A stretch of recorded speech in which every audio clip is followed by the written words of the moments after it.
ಒಂದು ಪಾತ್ರೆಗೆ 2 ಲೋಟ ರೇಷನ್ ಅಕ್ಕಿ ಹಾಕಿ ಅದಕ್ಕೆ 1 ಸ್ಪೂನಷ್ಟು ಮೆಂತ್ಯ ಹಾಕಿ ಚೆನ್ನಾಗಿ ತೊಳ್ಕೊಳ್ಳಿ 2 ರಿಂದ 3 ಸಾರಿ. ಇದನ್ನು 5 ರಿಂದ 6 ಅವರು ನೆನೆ ಹಾಕೋಕ್ಕೆ ಬಿಟ್ಬಿಡಿ ನೀಟಾಗಿ ತೊಳ್ಕೊಂಡು. ನಾನಿಲ್ಲಿ ತೋರಿಸ್ತಾ ಇರೋದು ಇವತ್ತು ತೆಂಗಿನಕಾಯಿ ದೋಸೆ, ಕೊಕೊನಟ್ ದೋಸೆ ತುಂಬಾ ಚೆನ್ನಾಗಿರುತ್ತೆ. ಸೊ ಇದ್ರ ಜೊತೆ ಕಾಯಿ ಚಟ್ನಿ ಇದ್ದರೆ ಒಳ್ಳೆ ಕಾಂಬಿನೇಷನ್ನು. ನೀವಿಲ್ಲಿ ತೆಂಗಿನಕಾಯಿನ ಅಕ್ಕಿ ಎಷ್ಟು ತಗೊಂಡಿರ್ತೀರಾ ಅಷ್ಟು ತಗೊಳ್ಳಿ. ನಾನಿಲ್ಲಿ ಆಲ್ಮೋಸ್ಟ್ 2 ಕಾಯಿ ತಗೊಂಡಿದ್ದೀನಿ. ತುಂಬ ಎಳೆದಾಗಿರಬೇಕು, ಆವಾಗ ದೋಸೆ ತುಂಬ ಚೆನ್ನಾಗಿ ಬರುತ್ತೆ, ಬಲ್ತಿರಬಾರ್ದು.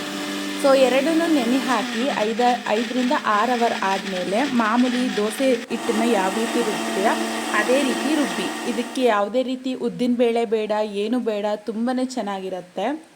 ಸೊ ಮೊದಲಿಗೆ ಕಾಯಿ ರುಬ್ಕೊಂಡಿದ್ದೀನಿ, ಹಾಗೆ ಅಕ್ಕಿನ ನುಣ್ಣಗೆ ರುಬ್ಕೋತಾ ಇದ್ದೀನಿ.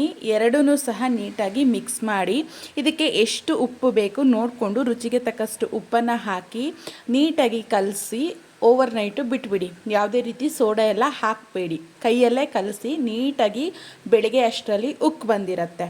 ಸೊ ನೋಡಿದ್ರಿ ಅಲ್ವಾ ಯಾವ ರೀತಿ ಬಂದಿದೆ ಅಂತ. ಇದನ್ನು ಬಿಸಿ ಬಿಸಿಯಾಗಿ ಗರ್ಗರಿಯಾಗಿ ತುಪ್ಪ ಹಾಕಿ ದೋಸೆ ಹಾಕೋಬಹುದು. ಈ ತೆಂಗಿನಕಾಯಿ ಹಾಕಿರೋದ್ರಿಂದ ತೆಂಗಿನಕಾಯಿ ಎಣ್ಣೆ ಥರ ಅದೇ ಸ್ಮೆಲ್ ಬರ್ತಾ ಇರುತ್ತೆ. ಕಾಯಿ ಚಟ್ನಿ ಎಂಡಿಗೆ ಸವಿಯಲು ಸಿದ್ಧ ಆಗುತ್ತೆ. ಸಿಂಪಲ್ಲಾಗಿ ಒಂದು ಸಾರಿ ಟ್ರೈ ಮಾಡಿ ಹೇಗಿತ್ತು ಅಂತ ತಿಳಿಸಿ. ನೀವು ಯಾವ ರೀತಿ ಹಾಕಿದ್ರೂ ಬರುತ್ತೆ ಈ ತೆಳ್ಳಗೆ. Thank you.